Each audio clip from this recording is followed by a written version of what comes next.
Today everyone, ngayon is mag-i-explain ako ng ginawa ko sa Cisco Packet Tracer. Dito sa left side is makikita natin yung DNS server at yung web server.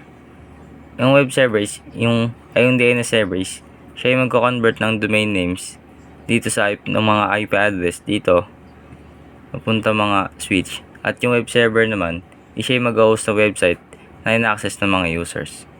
Ito yun. Nakakonect na sila sa isang switch.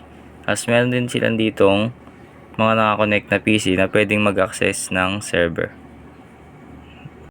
Tapos yung switch naman natin is nakakonect siya sa mga iba't ibang networks na nag-manage dito. Dito meron tayong wireless, mga switch, another switches, may dalawang PC ulit. Tapos sa gitna naman is may second router tayo ulit na ganun. Same lang sa una, pero dito is wala siyang DNS tsaka web server. Mga dalawang PC na lang. Sa right side natin is meron tayong wireless na router na nagbibigay ng wireless connection sa PC, at sa laptop naman is nakakonect siya wireless din via Wi-Fi. Testing natin kung connected ba siya. So start testing. So nag-success siya. Tapos next is ito, successful ulit. Tapos testing naman natin siya dito.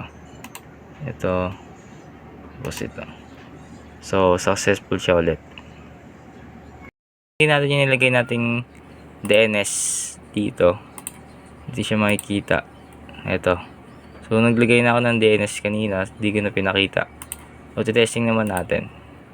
Ito lang siya sa web browser.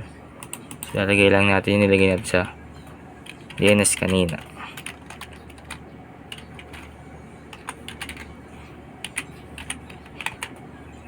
Natin. So, yun. Gumana siya.